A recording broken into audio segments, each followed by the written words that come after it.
নমস্কাৰ বন্ধুসকল, বৰ্তমান অসমত 16টা জিলাৰ মানুহে এই বানপানীত ককবকাই আছে। ঘৰৰ চালৰ ওপৰেদি পানী গৈ আছে। আমি নিজত দেখা পাই আছোঁ কিমান মানুহৰ গৰু, ছাগলী, হাঁহ, কুকুৰা, গাহৰি ইত্যাদি পানীৰ ওপৰত গৈ আছে।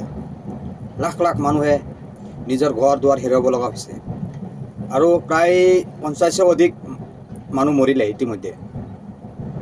ইমানখিনি হোৱাৰ দুখ লগা বিষয় যে আমাৰ অসমীয়া আই মাতৃ পানীৰ তলত ককবকাই আছে আৰু আমাৰ বিজেপি চৰকাৰৰ নেতা মন্ত্ৰীবিলাকে ব্যস্ত হৈ আছে।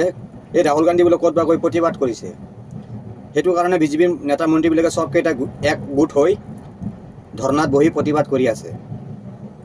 ৰাহুল গান্ধী বোলে মোদীৰ ঘৰত সোমাই গৈছে না ক'ত সোমাই গৈছে। বন্ধুসকল, আপোনালোকে কওক, এইটো সময়ত অসমৰ নেতা মন্ত্ৰীবিলাকে ধৰ্ণাত বহা সময় নে সেই শিৱসাগৰ, যোৰহাট, ধেমাজি, লখিমপুৰ, তিনিচুকীয়া, চৰাইদেউ সেই মানুহকেইটাৰ ওচৰত গৈ অলপ খা খবৰ লোৱা দৰকাৰ, অলপ চিৰামুৰি লৈ অলপ পইচা দি সহায় কৰা দৰকাৰ। আপোনালোকে কওক বন্ধুসকল, যেতিয়া অসমৰ ইলেকশ্যন আহিব, এই মানুহকেইটা আজি যিকেইটা ধৰ্ণাত বহি আছে, জয়ন্ত মল্ল বৰুৱা, পীযুষ হাজৰিকা, ভৱেশ কলিতা কওক, হেমন্ত বিশ্ব শৰ্মা কওক, যিকেইটা বিজেপিৰ নেতা মন্ত্ৰীকেইটা, লগতে এজিপিৰ কেইটাও, যেতিয়া ইলেকশ্যন আহিব এই মানুহকেইটা চাব আপোনালোকৰ ঘৰে ঘৰে যাব আৰু তাত গৈ কি ক'ব জানে? মুছলমানে আমাক শেষ কৰি দিব, মিয়াই আমাক শেষ কৰি দিব, বদৰুদ্দিন আজমলে আমাক শেষ কৰি দিব, আমাক ভোটটো দিয়া। আৰু আমাৰ অসমীয়া জাতিটো হ'ল ইম'চনেল জাতি। যেতিয়া এই কথাবিলাক আমাৰ আই মাতৃসকলক গৈ কিনে ক'ব, তেতিয়া আমাৰ আই মাতৃবিলাকে 5 ছেকেণ্ডে ইম'চনেল হৈ যাব আৰু ক'ব, অঁ ভোটটো আপোনাকে দিম। এই ভিক্টিম কাৰ্ডটো বিজেপি চৰকাৰে খেলি আছে। আমি যে অসমীয়া মানুহ যে সহজ সৰল মানুহ, এইটোৰ এটা সুবিধা লৈ আছে বিজেপি চৰকাৰে। যেতিয়া ইলেকশ্যন আহিব চাব, তেতিয়া মিয়া ওলাই আহিব, তেতিয়া বদৰুদ্দিন আজমল ওলাই আহিব, কিবা কিবি ওলাই আহে।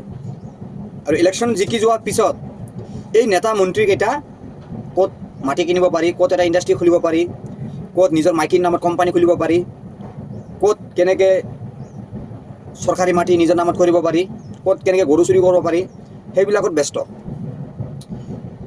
বন্ধুসকল, আজি যিটো বানপানী অসমত হৈ আছে, ইয়াৰ কাৰণে দায়ী আমি ৰাইজ।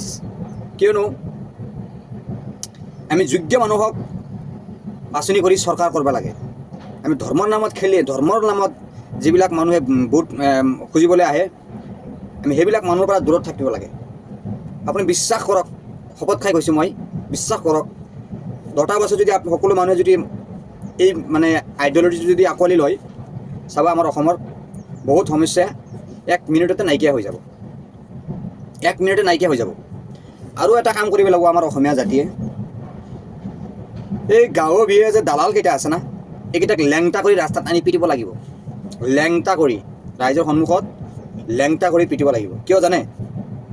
ধৰি লওক, এটা মাথাউৰিৰ কাৰণে যদি চৰকাৰে 5 কোটি টকা বাজেট দিয়ে, সেই বাজেটটো চৰকাৰৰ পৰা আহোঁতেই তাক ডিচিত কমিশ্যন দিব লাগে, তাক তাৰ যে স্থানীয় বিধায়কক দিব লাগে, তাৰপিছত আকৌ ইমান দালাল আহি সেই 5 কোটি টকাৰ কামটো 1 কোটি টকাত হয় আৰু 4 কোটি টকা এই দালাল নামৰ কুকুৰকেইটা খাই দিয়ে। এতিয়া কওক, এই 5 কোটি টকাৰ কামটো যে 1 কোটি টকা কৰিলে, এই কামটো আৰু মজবুত হ'ব জানো? কামটো আৰু কেনেকৈ হ'ব? যেতিয়া পানী আহিব, যেতিয়া অলপ বেছি পানী আহিব, তেতিয়া চবে এইবিলাক মাথাউৰি চব ভাঙি গৈছে। কিয় জানে? এই চৰকাৰে যে 5 কোটি টকা দিছিল, যদি আমি 5 কোটি টকা ইয়াত লগালোহেঁতেন, তেনেহ'লে এই মাথাউৰিটো নেভাঙিলেহেঁতেন। এনেকুৱা উদাহৰণ বহুত আছে।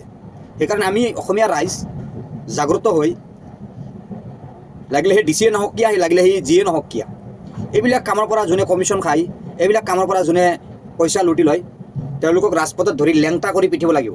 আৰু যেতিয়া আমি এই কামটো কৰিব পাৰিম, লেংটা কৰি পিটিব পাৰিম, তেতিয়া এওঁলোকে কমিশ্যন খোৱা বন্ধ কৰিব, এইবিলাক কামৰ পৰা পইচা নাখাব। তেতিয়া চাব, এই বানপানীত যে আমাৰ আই মাতৃসকল যে আজি ককবকাই আছে, আজি 50ৰো অধিক মানুহ যে আজি ঢুকাল, এনেকুৱা আৰু যাতে ভৱিষ্যতে নহওক আৰু নহ'ব। জয় আই অসম।